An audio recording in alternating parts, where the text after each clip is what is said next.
Hi, folks. This is Erin Relford. Listen, it has been a hot minute, a very hot minute, and I know. I woke up this morning just because there were so many people who kept reaching out about IT audit stuff. I was just like, I need to hurry up and do this live video. So we're gonna lose all the bells and whistles. I'm just gonna go ahead and do this, answer the questions that you guys put out, and make sure that I'm trying to do a good job of it too, right? Just because I realize y'all want some details. And listen, we're talking 15 years of IT audit. So I'm not going to go into that much detail. Some of that is for you to get in terms of experience, but I'm gonna give you enough high level that you kind of either go, yeah, I want this life, or nah, this ain't for me, right? And I even like I had to dig up a lot of my old stuff just to kind of like refresh my own memory. So a lot of this is just gonna be riffing. We'll see what happens. But yeah, I'm gonna go ahead and jump right into it. The first question we have is from Ruthie. What does a day look like as an auditor? What is the process of it from start to finish? Okay. And are you really supposed to memorize all the frameworks and regulations? Ruthie asked a lot, y'all. So look, let me let me start with her first question. What does a day look like? A day in the life as an auditor, right? Wow. Do we want to talk when I knew what I was doing or when I didn't know what I was doing? Because that could run the gamut. I will say a day in the life as an auditor. Let's just start from the beginning in the sense of you just got assigned an audit. First of all, most audit firms, groups, yeah, right, departments, they will have done what they call an annual risk assessment for the year, which is basically to say, what are you going to audit during the year, right? And so, what's top of mind for the execs? 9 times out of 10, your IT audit manager has been sitting in rooms with the CIO and directors and VPs and SVPs to kind of understand what's top of mind for them, what's down the road 5 years. And so, think like in terms of risk, like it's up to the audit department to decide what they're going to audit, but they audit based on what strategic agenda has been set in place based on the organization. And so you will already know what you are going to encounter for the year if you have a really good audit department. And if you don't, it's okay. It's okay. Sometimes, we just decide to audit something because we caught smell of something, and something's not right. And so we're going to go audit it. So with that being said, if you are, let's say you're a junior IT auditor or you're a senior IT auditor, 9 times out of 10, you know the audits that you're about to be put on. And so you will basically go through a process of what we call an audit program. Um, your manager is responsible for creating what that audit program is going to be. And when I say specifically, like if you were I'm just going to throw something out there. If you were going to audit AWS, then there is going to be an audit program that your manager has built out that basically says, why are we auditing this now? What are the controls that we are going to test, right? And so that will be issued to you as a auditor. And then it's like, go forth and do what you're supposed to do. But like I said, I'll get into the details of that a little bit later, especially when you talk about start to finish. We'll get into that, right? Are you really supposed to memorize all the frameworks and regulations? Listen, no. Unless you got like one of those memories that just everything you digest, you happen to kind of take in. I didn't. Let's be very clear. That is what. First of all, Google is a wonderful resource. We'll be very clear about that. So don't get into these frameworks thinking that you have to memorize COBIT and NIST and all these other things. No, the frameworks are essentially, how do we put this? I'm gonna I want to really simplify these things so that you can kind of start to digest what this means for you. When we talk about frameworks, I'm gonna pick on NIST and I'm gonna pick on COBIT, right? It is essentially, what Bible is your organization reading from, right? Right? Are you reading from the new is it the NIL? Don't get me to lie, because I ain't opened the Bible in a while. Are you reading from the King James version, or are you reading from the ESV version, right? Like one says one thing, one says the other, and technically they're both talking about the same thing. They just say it differently. That is how I kind of compare frameworks. Some go into a lot greater detail. Some focus on different principles. So I would say it's not about memorizing frameworks. It's about understanding your organization and which frameworks they follow, because based on that, everything that you do will kind of evolve out of that, right? Okay, moving on. Oh, let's see. What systems software did you use to complete audits? So, Ruthie, that is also going to run the gamut depending on what type of tooling that your organization has. So, when I was at Fox, we used Excel spreadsheets to manage our audits, right? And then when I was at Disney, there was a whole build out of a third party system that they had to utilize. When I was at Mattel, they actually bought a third party software to utilize in terms of our work papers and how we documented things. So it could be different. In terms of systems and software, in audit, dependent on the type of audit that you are going to do, you may audit a bunch of different systems. Again, it depends on the organization that you are within. As an example, when I was doing IT security audits, like I was looking at Sophos and how they manage Sophos. I think Sophos got bought out by another company years ago, but like making sure that Sophos agents were on different computers. And so like I had to understand what that tooling, how that was run. What is that ETL program? There's a software that you basically run ETL programs out of. And like I had to also know what that was. And so you will come across a lot of different systems. Salesforce, that was another one that when I was an auditor, like my last few years of auditing, I had to understand Salesforce because it was a system that they were using and I had to learn how to audit it. So it will run the gamut. Sorry, that's just, it's a very generalized answer, but for good reason. The point of IT audit is that you need to be able to walk into a room not knowing anything, right? And be able to assess based on your training, based on your experience, based on risk, how to evaluate something so that you can understand what's really happening. Like even when they're telling you, "Oh, this is run a certain way," you're kind of going, That's not how we actually. That's not how you're supposed to manage user management, or that's not how you're supposed to delete an account. Like certain things that you will encounter. Like I said, I'm being very broad for a reason because I do not want you. Well, Aaron said no. What Aaron is saying is that it really will vary based on the domain that you are looking at, based on the processes that you are looking at, and based on the individuals that you are working with. All right. On a scale of 1 to 10, how hard is the CISA? Are we being honest today? Are we being honest? Listen, it took me 3 times to take that test and pass it. The first time I studied really hard, and I mean really hard, right? But based on how I studied, what I did not understand is that the CISA, in order to pass the CISA, you have to understand how they ask the questions, right?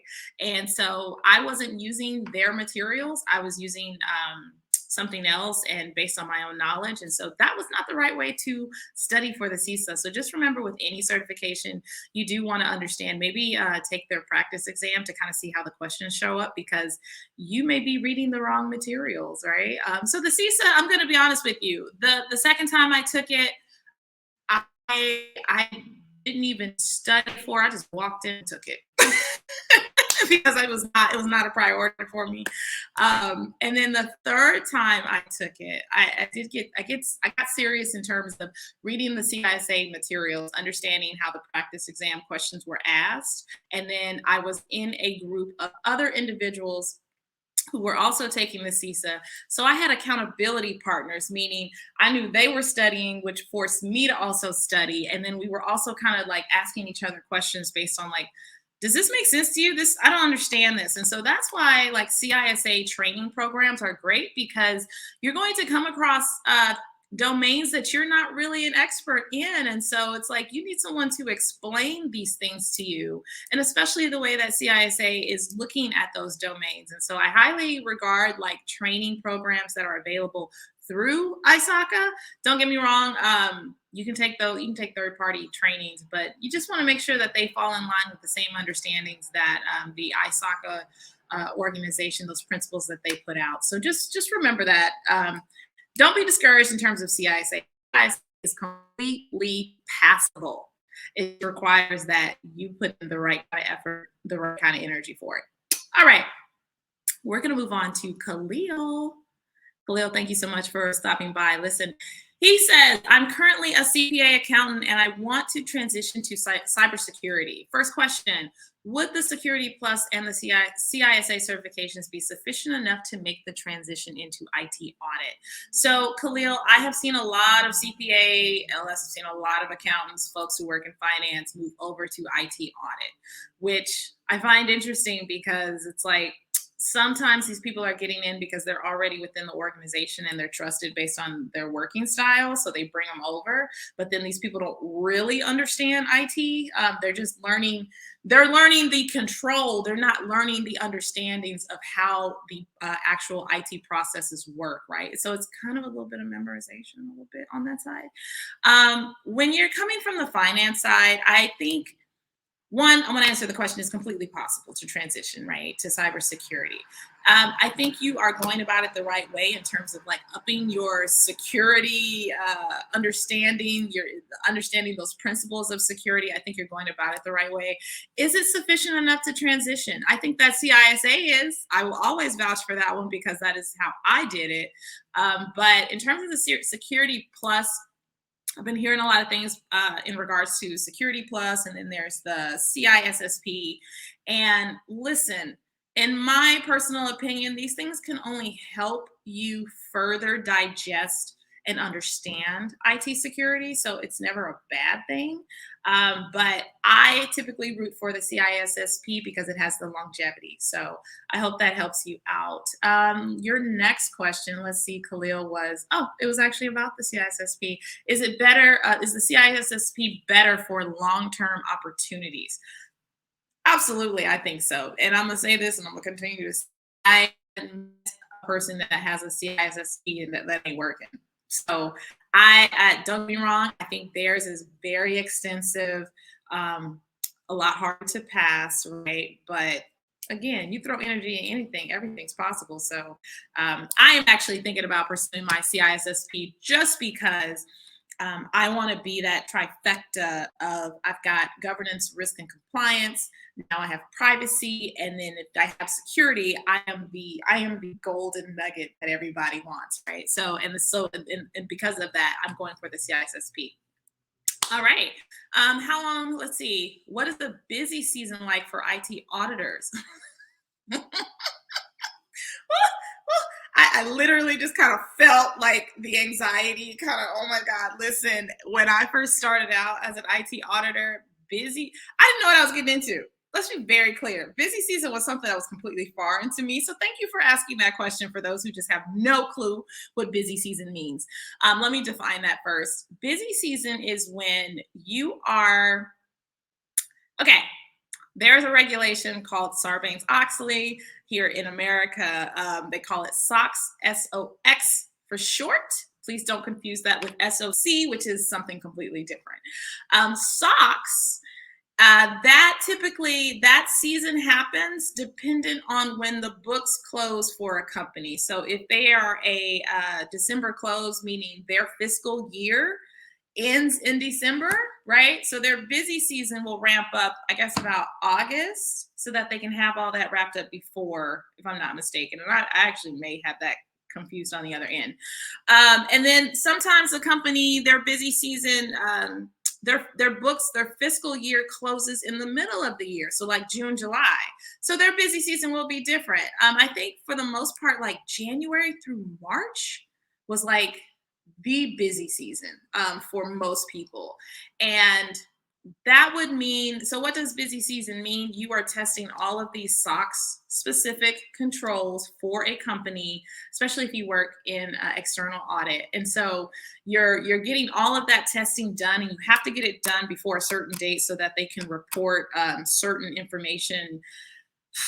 Oh God, don't kill me for this because I don't remember like their 10K and all that kind of stuff. Like basically the CFO has to sign off on this by saying that we validate that our information is correct, our books are clean, we are not robbing people blind like Enron did. So that's why we have SOX. And so the busy season can last, like I said, it's usually like January through March, and it is torture, honey, because you're trying to get this all done before, I'm just going to make something up, before March 30th date. And technically these dates be like, they be making up these dates, y'all. I really believe.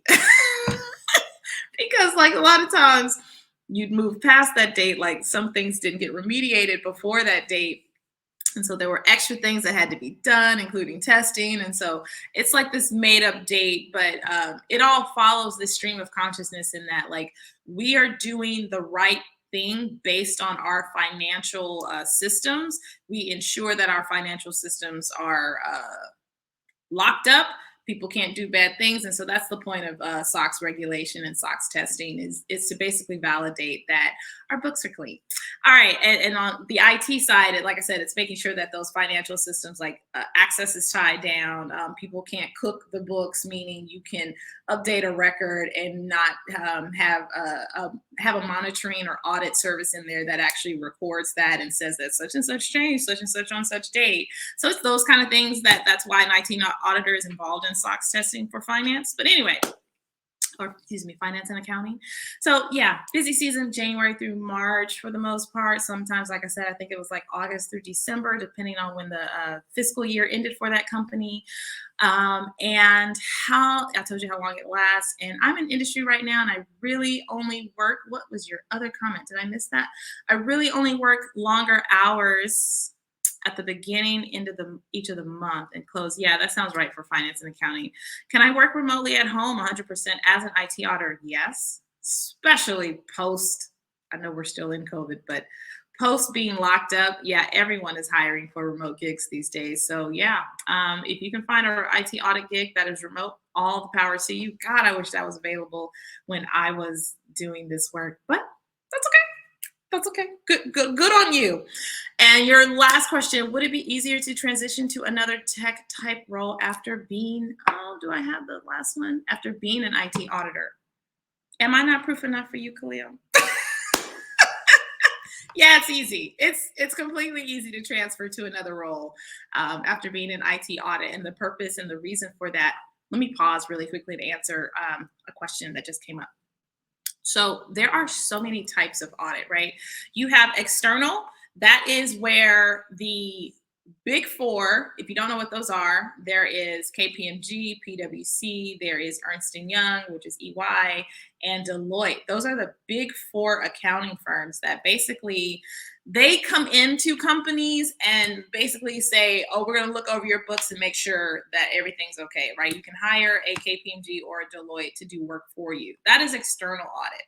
Internal audit is when the auditor sits within the company. So in the case of like when I was at Fox, I am paid by Fox. I may work with EY because Fox has hired them as the external.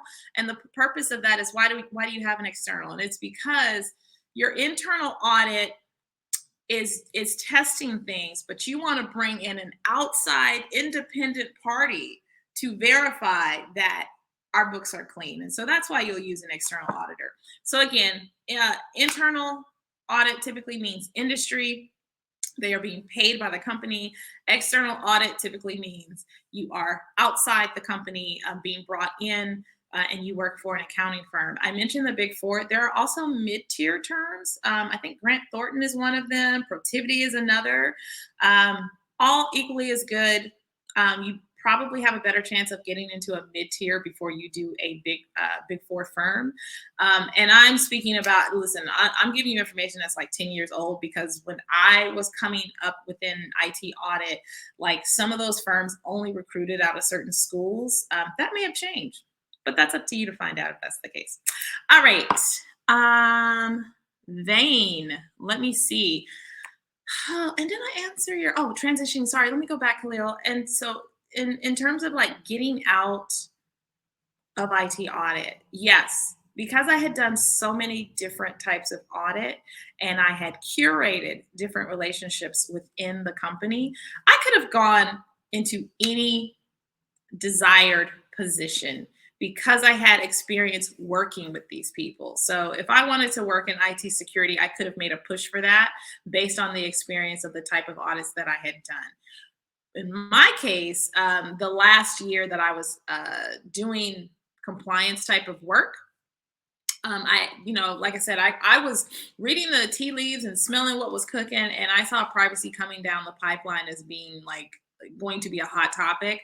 So I leveled up and basically transitioned over to privacy. So yes, it's very possible. And the reason I was able to do that is because working in tech compliance as a technical compliance manager, it was my job to make sure that I wasn't doing SOX. What I was doing in this case was based on the policy that was written over at Warner Media. Were we following that policy according to what people were doing? And so I would do assessments based on the policy to see, like, are they in compliance of certain things? And so I got into privacy based on GDPR, which is a regulation out of Europe. We had to do a big GDPR remediation and was brought in, and as well as Fox. I did a bunch of work over there in terms of setting up controls for GDPR. So that was my transition into privacy, and that's where I wanted to go. So yes, I made it happen. All right, Vane, can you talk a little bit about your experience at KPMG Big Four as an IT auditor? You want the good or the bad?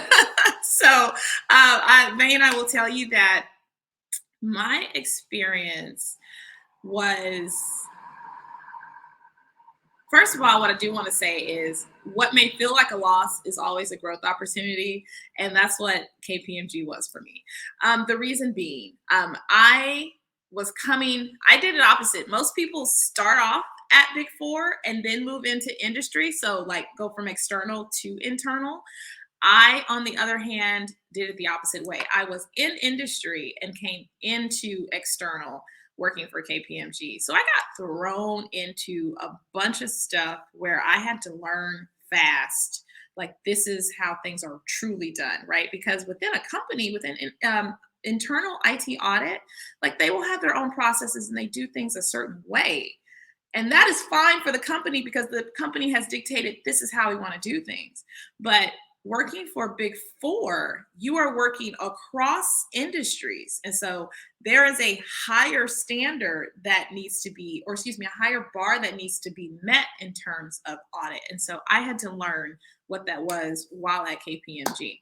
So that was a little rough for me. And then just because of the hours, like, people, and again, I'm speaking about 10 years ago. I can't speak for what is happening on the ground right now, but then a lot of people were being recruited out of college. And so they didn't know that, like, working past 8 hours is can be a bad thing. Like, you don't know that because it's like typically your first job and that kind of stuff. But I knew. So during busy season, you might be, you may have traveled up to Pittsburgh to do work, and you are now having to, yeah, like, you're trying to get, I'm just going to make something up here, but you're trying to get 24 controls tested within 2 weeks.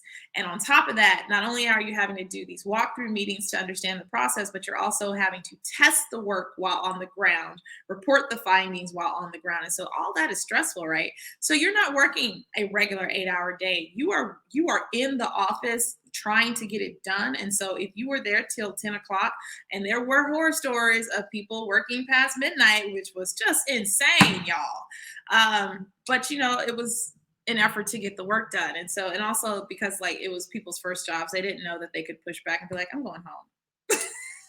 So with that being said, I want to be very clear. What felt like a loss at the time was actually a true growth opportunity for me because working at KPMG, I got the best education that I needed for audit because I had seen it all from like, I was in different industry, different companies, right? So I was seeing how different companies were doing things and was able to kind of like level up my skill sets in terms of how I audit, how I approach people for certain things, and then also dealing with different personalities, which you get that a lot within IT audit. So truly, truly, I think working in Big Four is valuable to have it on your resume just because it really does stretch you. It's a stretch job, right?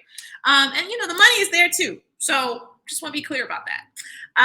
And then also, I had the reason my experience was a little bit different was because I was the only Black person in a group of 40, which is insane to me. Okay. Like insane. You cannot imagine. And like I said, this is like 2011. The dumb stuff people used to say. Oh my gosh. Just clueless about what it's like to not be white. Let me say it that way. And so, I had to put up with a lot of that.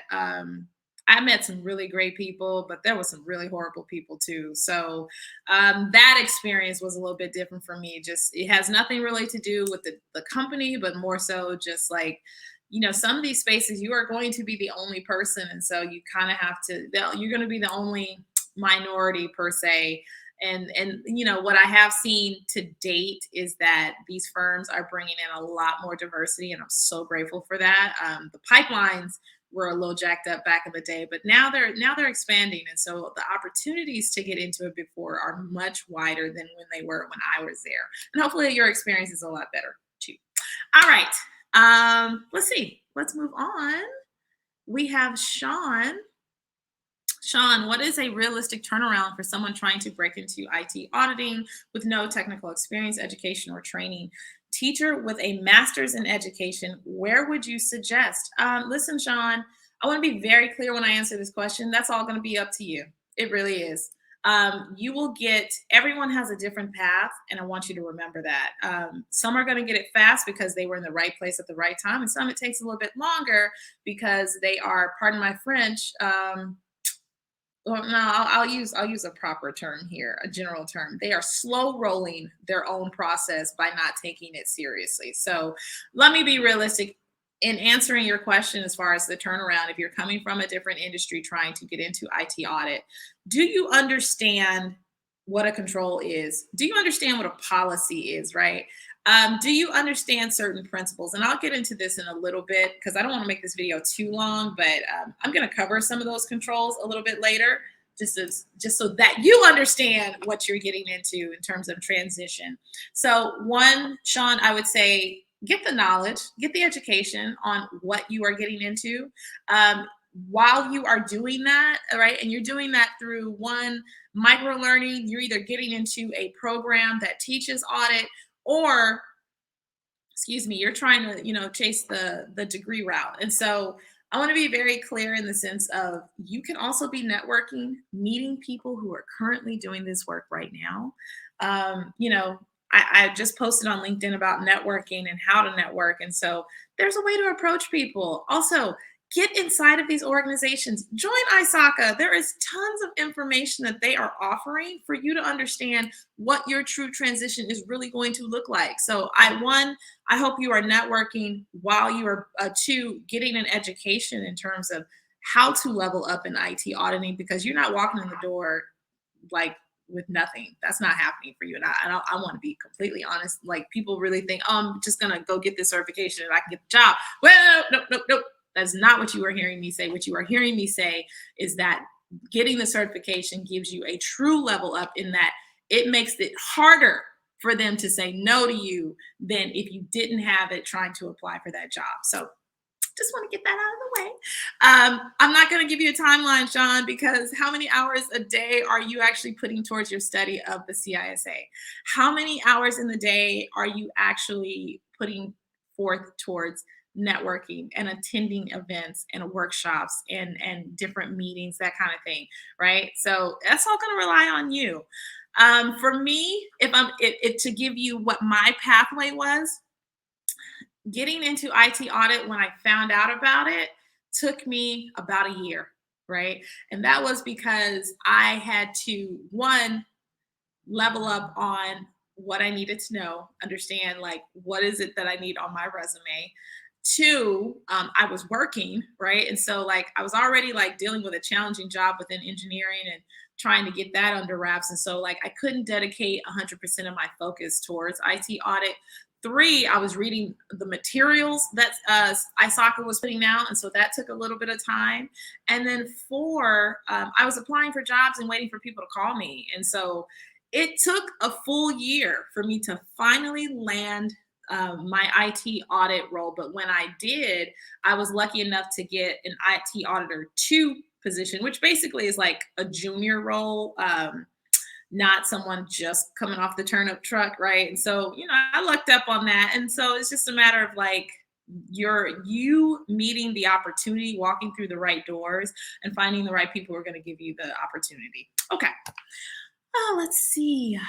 Uh oh, you had another question. Where would you suggest I start, and how long would it realistically take to be ready for an entry level position? Where would I tell you to start? I'm gonna be honest with you. Focus on if you've already got a master's in college. I'm not recommending you go get another. I'm really not. But if you would at all would be interested in a potential like 2-year cybersecurity program or certificate program that your local university is putting out. Hi, I see someone's popped in the room here. And then also, just because I'm a true advocate of certificates, I would say start now on that CISA. Read the fundamental materials that they offer. Buy the book. If you cannot afford the current book, there are previous years that ISACA training has been, pushed out, like books from. I'm just gonna like throw some out here. Let's say you can't afford the 2022 book that is posted on their website, then buy the 2018 book, right? Because some of these principles have not changed. The technology is changing, but the principles have not. So that's one way to like make sure that financially you can still get in the door. Read the materials that they have available. If you want to just go ahead and look, I've offered on my YouTube channel, I've talked about several websites that offer workshops. LinkedIn Learning, Udemy, Udacity. Like, look up all of these websites and see if they have IT audit trainings to kind of start to get your feet wet. But I'm going to, again, advocate for getting that CISA and reading the materials so that you can go ahead and test. You can shoot, if you're a fast reader and a fast learner, listen, if it's a matter of 2 months, you got your certification and you happen to have experience, and I'm going to talk about how you can use your teacher training experience to utilize this towards audit. There's the potential, like, it may take you 6 months, it may take you a year, it may take you longer, but it really depends on your hustle, right? Because you make your path. All right, in terms of your teacher training and how you can utilize that. So the soft skills side of IT audit requires that you, one, be a good writer, good technical writer, that you, two, be a good communicator, right? And so those things, that's all teaching, honey. That is all teaching, right? You have had to develop, like what we have to develop in terms of IT audit programs, you have done in terms of lessons, right? For your classroom.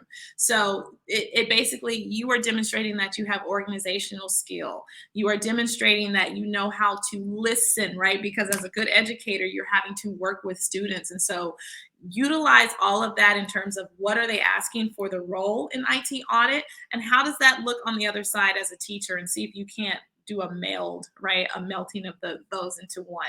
That is how you are going to execute and utilize your previous experience to get into IT audit. All right.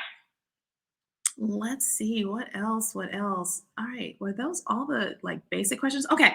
So then let me go ahead and get into what I personally wanted to talk to you about, right? I made some notes. In terms of IT audit, I told you about types of audit. External, right? That being KPMG, PwC, the big fours, right, of the world. There is also internal, right, being within a company industry. And then sometimes a company may have a group that does like third party or vendor assessments. That's also a form of audit in some capacity, right? Because you are assessing what a vendor has. So the company may say that a vendor has to have all of these things, right, in order to come in and do work, because they're going to be like having access to our information. Well, a vendor assessment a person will assess that vendor based on these guidelines that the company has put out. And so if the vendor doesn't meet that, well, then that might be a vendor that we can't work with because their security protocols aren't up to par with ours, right? Or sometimes if you are acquiring, you work at a company and you are acquiring another company, right? You may do an assessment of what that company that's coming into the fold, what they have and what they need to kind of measure up to our standard within the bigger company. So those are also assessments that you may do. And then in terms of, there was an earlier question about systems and process. Listen, as far as IT audit goes, you could audit any and everything in the space of IT. So I'm talking about database audits. I'm talking about, I've done network audits, right? Like AS400, and that was years ago. Oh my God, I had to do AS400 audit. Y'all don't want to die. Like that's like the green screen of death, right?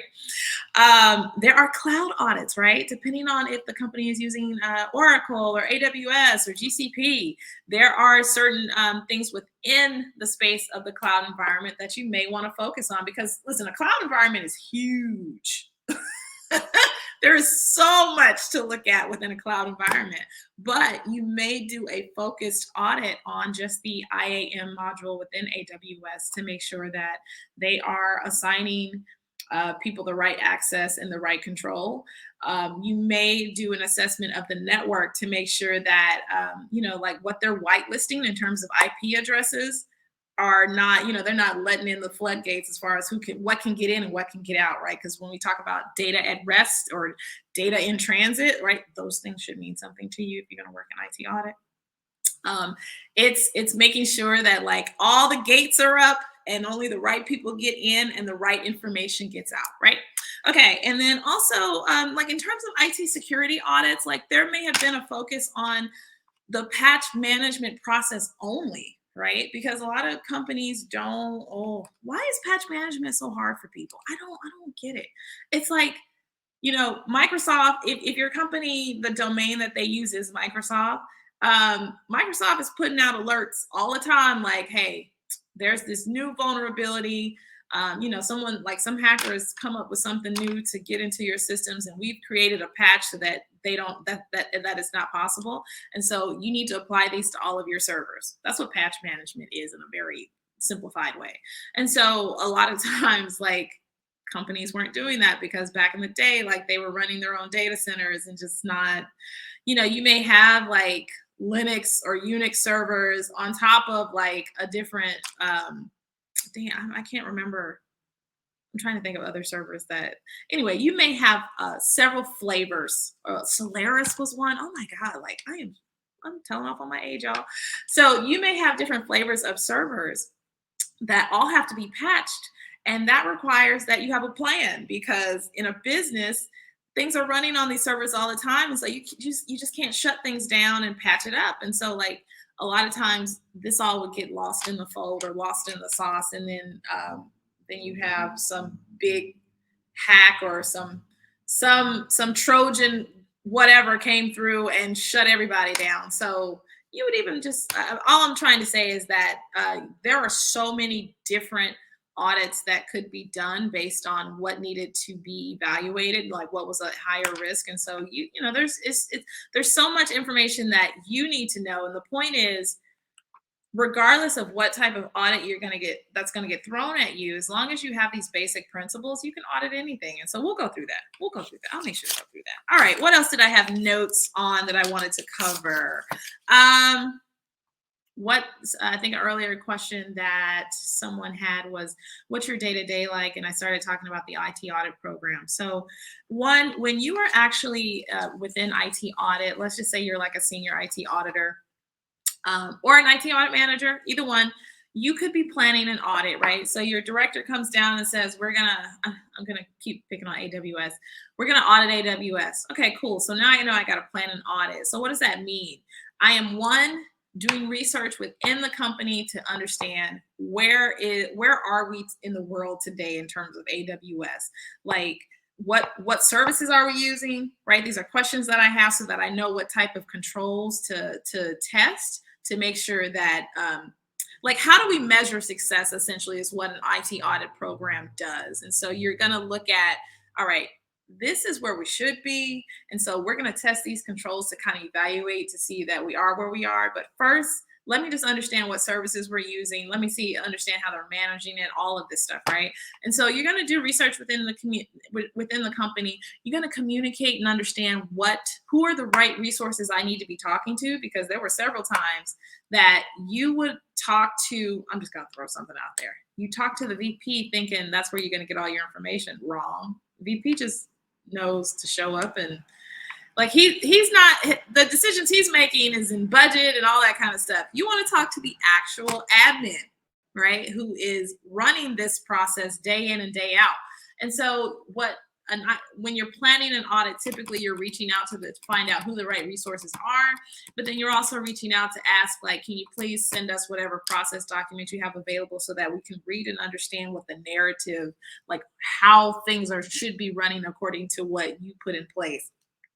And then there are also walkthrough meetings to plan, right? So once you've identified your resources, you now got to go interview these people and like, look, they have day jobs. Just because you're running an audit doesn't mean that work stops. And so you have to make sure that you set up the right amount of time with these people, that you're not wasting your time, and so that you're asking the right questions. And so like you may only get a person for 1 hour a week. That's not, like 60 minutes to ask all your questions or to do a really deep dive on something that may be complicated.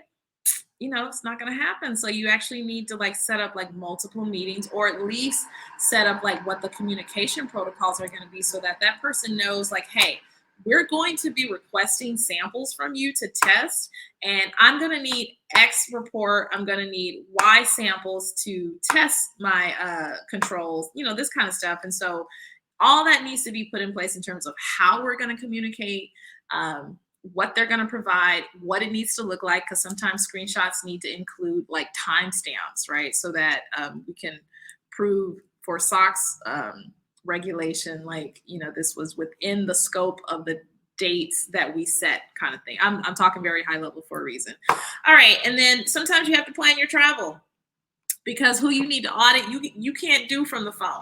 You can't do virtually. You got to actually be boots on the ground. And so planning an audit would also include planning your travel and making sure that you stay within budget. All of this stuff is important.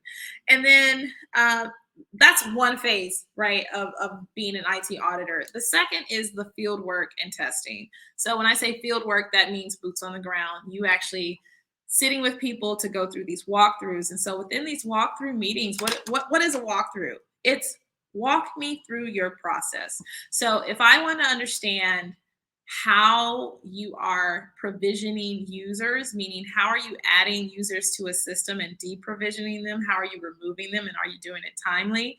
Like I may want to sit down with what did they call him back in the day? God, I don't even remember. I mean, whoever that person is, like, that's running Active Directory, right? And I'm speaking from a Microsoft world because that's what everything was done on once back in the day. I would sit down with that person, and basically first I would set an agenda, send them, an understanding of what we're going to be talking about. And then I would have to line up all of my questions that I want to ask so that I get a full 360 understanding of your process, right? And so because I am experienced, I know what questions to ask, but if you're a new auditor, 9 times out of 10, your audit manager has already set up the control and the types of things that you're going to obtain so that you know what type of questions to ask. So anyway, you're sitting in this walkthrough meeting and you're like, tell me about walk me through how does a person get into the system? Like, do they have to fill out a form? Does that form actually say like what business unit they belong to, what type of role they should have? Like I'm digesting all of this information. And then if they don't have that, well, then now I need them to actually just show me, like pull out your laptop, share your screen, and show me how you are adding users to this system, right? And then like, how are you being notified when someone leaves the company? Like, so that we remove them from the system immediately. Like that's a control, right? And so it's termination control. And so you would want to be able to cover that from beginning to end so that you don't have to meet with that person again, so that they have to regurgitate. Also, you're trying to take good notes, right? And so that's why IT auditors typically work in teams. A really good one typically doesn't have to, but Let's say, it's a massive audit. You'll have the manager and two other auditors there. So somebody got to take notes because they're saying a lot, right? Another person's asking the questions, and then maybe the manager is just kind of like digesting it all in, trying to already thinking of next steps once we leave this meeting. So that's what a walkthrough meeting is. And that's what is included in your field work and testing. Also, so the testing part, that's field work, being on the ground, boots on the ground, meeting with people, getting information, yeah. But testing is like how that shows up in external and how it looks like in industry can be a little bit different. But essentially what you're doing is, one, I am observing, right? So a test would be, I am going to pull 25 samples, meaning I'm going to pull 25 users that have been terminated within the 365 days, right? So within the last year, I'm going to pull 25 random users that were terminated. And I'm going to test to see that based on what you told me in this walkthrough meeting, I want to see if the process worked like it was supposed to. And within my work paper, right, that's where auditors document their stuff. I'm going to check off, all the stuff that needed to be tested for each sample or each user. And so that observation is me just reading the process. You have a documented process that's understanding that that's true, that what we deem in terms of process being effective, it's all there, right? If you're missing parts within your process that maybe you need to add a form, like it would be because people are getting the wrong type of access, that could be something that's observed, right? But then you're testing the effectiveness, and the effectiveness is where I am taking that report where I got the 25 users and actually looking at dates, looking at what role was requested and what was actually assigned. And so those can be what we would consider tests of effectiveness. So you're observing and then you're testing the effectiveness of that control. All right. And then also in well-seasoned companies, right, there are what we call control narratives. So the control narrative is a process for testing, like a process for a control. And that control may be, I'm talking real old school, y'all. Let's say in your accounts payable, there is a stamp that a person holds, and the things that get paid have to have this, like the invoices that get paid have to have this stamp. That's a control, right? Because you're controlling who can have access to these invoices and who can actually pay them out. And so within that, we may say, all right, we're going to that control, like what I just described to you, that needs to be in a narrative so that the next auditor who comes on 2 years later can understand what that process is, read through it and be like, okay, I know exactly how to test this control, what the control is supposed to look like, et cetera, et cetera. So there's all these moving parts within IT audit. All right. We talked about field work and testing, testing the set of controls. And then, let me go through the controls real quick. So I'm just going to give this to you just so that you know the depth in which there can be controls, right? So when we talk about, there is audit and logging controls, there is change and configuration management controls, there are data protection controls, there are encryption controls, identity and access controls. And so I'm going through information systems right now, just to kind of give you an example. There's incident response controls. There are physical and environmental controls, security and awareness training controls. There is software development. So when we talk about SLDC, did I get that right? Or SDLC? Yeah, it's SDLC, software development lifecycle.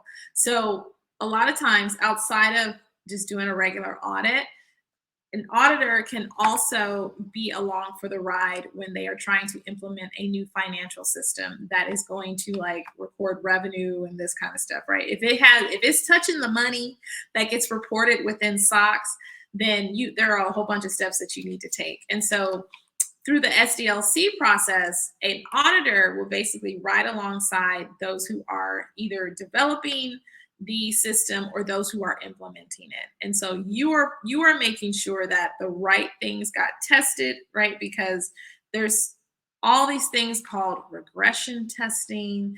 There is UAT, like user acceptance testing. There is go live. Like if these things don't mean anything to you right now, that lets you know that you need to be reading about the SDLC process, right? So there are certain things that need to happen at each stage when you are implementing software. And so an auditor will make sure that those things get covered, or they're doing a back review, meaning that they are going back, they're looking back in history and time to say, did we do the right things? Because here's why all this matters. If they implement software that is calculating something wrong, well, then something went wrong in the process, right? And so something went wrong in the SDLC process. They didn't test that the way they were supposed to, or they didn't validate that certain functions worked the way that they were supposed to. And so now you got reporting numbers wrong. And so now you're screwing up your SOX controls. And so now you're making your CFO a liar when he signs off or she signs off and says, hey, this information is correct. So that's one more audit that you can do. And then I talked about third-party controls.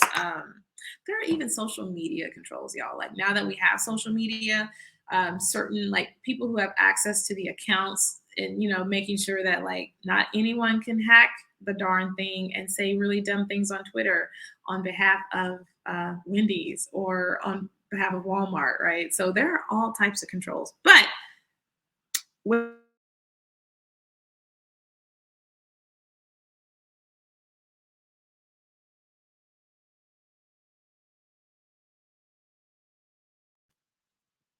all right, I hope that worked. Can y'all still hear me? Anybody, if you can type in and just let me know if you can hear me still. Now I'm nervous. Let me make sure that this is working. 2 seconds, 2 seconds. Okay, all right, looks like it is. So what else? We talked about field work and testing. And then lastly, I think a couple other things that I do want to kind of cover.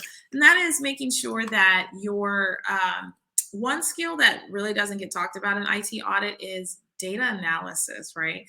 You will do a lot of that based on you're receiving data. Like you have requests from people, what we call a request list within an IT audit program, and you're receiving information and you want the data to tell you what's happening instead of the person. Okay, so the person is observing. That's an observing test, but then the effectiveness test is let me pull this data and see what's really happening within a system. And so data analysis, if you have skills in terms or understand how to run certain tools like Power BI or Tableau, which is it's actually like a visual data tool. If you know how to work these things, or even if you know SQL, these things are beneficial to you as an auditor, and they further increase your chances of getting a role because you know how to perform data analysis. Or if you know a lot of functions within Excel, that is also helpful, right? And then I feel like, some companies use Google Sheets, and so that's also a thing. But the point is, if you know how to massage data and you know how to pull data and be able to let it tell you what things are happening, that's beneficial to you. All right, another factor within being an IT auditor is work papers. I talked about writing being something that is very important to you as a skill. You have to document everything that you do. And the reason being, someone is going to come along and read your work, number one. And this is years later, right? When someone like a new auditor wants to know, like, well, how did we get here historically? They may come back and read your work papers from 5 years ago, right? So also, I call it the CYA rule. You always want to cover your ass. So if you get challenged in a meeting, like let me give you a scenario. And let me use terminations again. So you were testing terminations and 15 users failed the test. That's bad, right? If you test 25, 15 people, it wasn't processed the way that they said it was, well, then the process isn't working. And so therefore the control fails. And so now that's a finding. I have to report that. I can't walk away from it. I can't look away from it. I can't just erase it and say it didn't happen. So now people are on the defense, because that means they weren't either doing their job or something broke during the process. Why did this happen? We have to, do a further dive to understand what was the implications, what was the cause, what was the effect of this control breaking, that kind of thing. And so all that has to be reported within your work paper. And you want to get it right, because when people challenge you, you've already done your homework. Instead of being in a meeting and be like, well, y'all failed this. And they're like, why? And you're like, I don't know.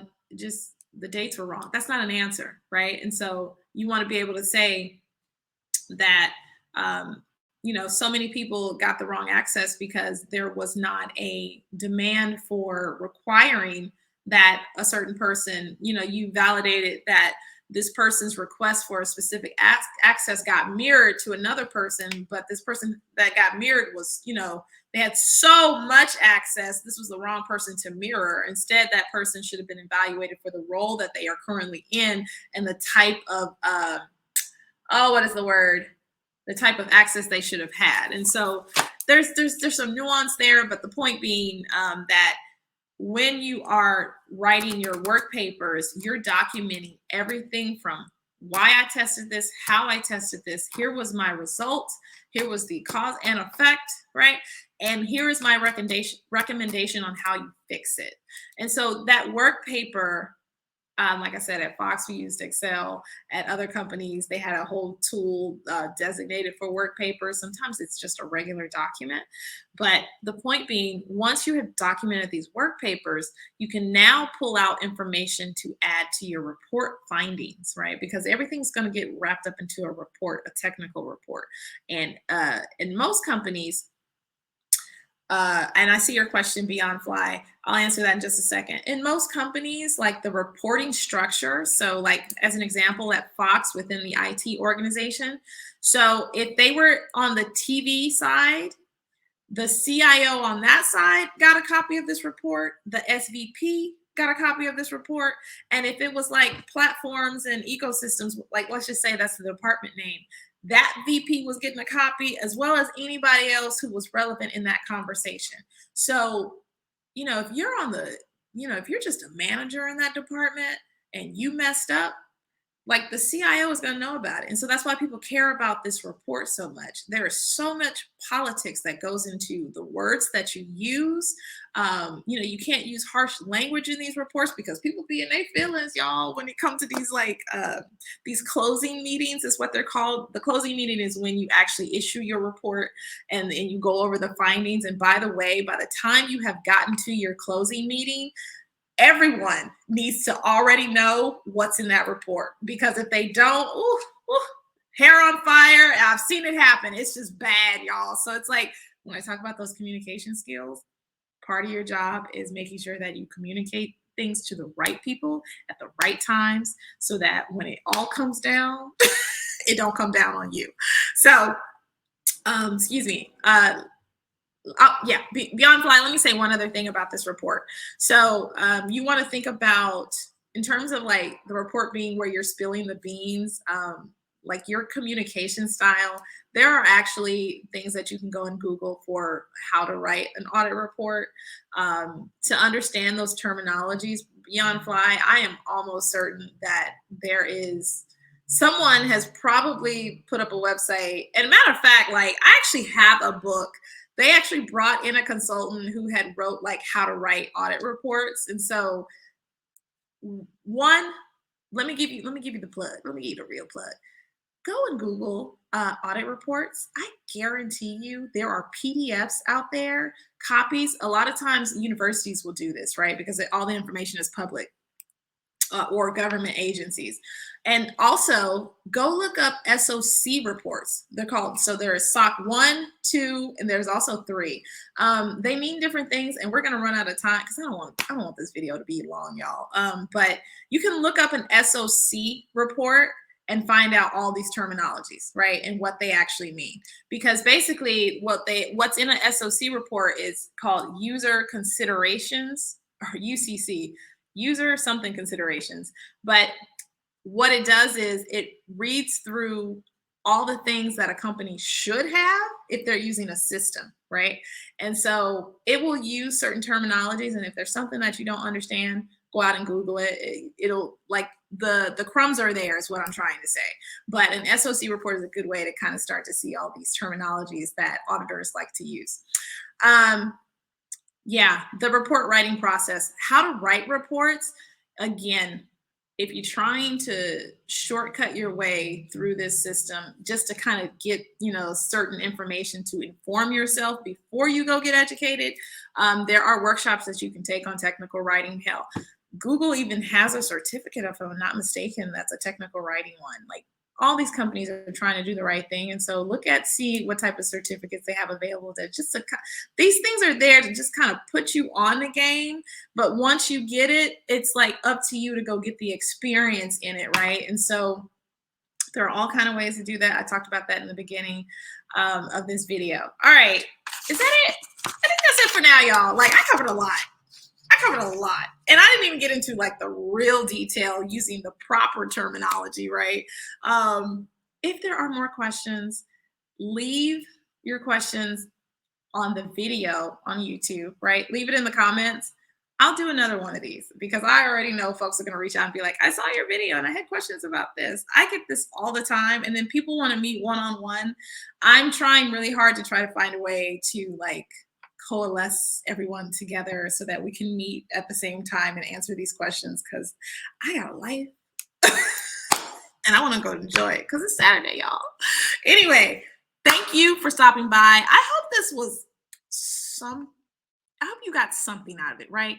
Even if it was like what certain things mean now or what the world is colored with, I hope you got something. Not all of this is going to make sense. And the point is to give you just enough nugget or just enough carrot to go chase so that you actually want this thing. I'm telling you, it's worth it. The money is there in these type of professions, and they really do open you up to the world of IT and the different things that you can do in it. So I will see y'all next time. Thank you for stopping by. I appreciate all y'all. It was great seeing you.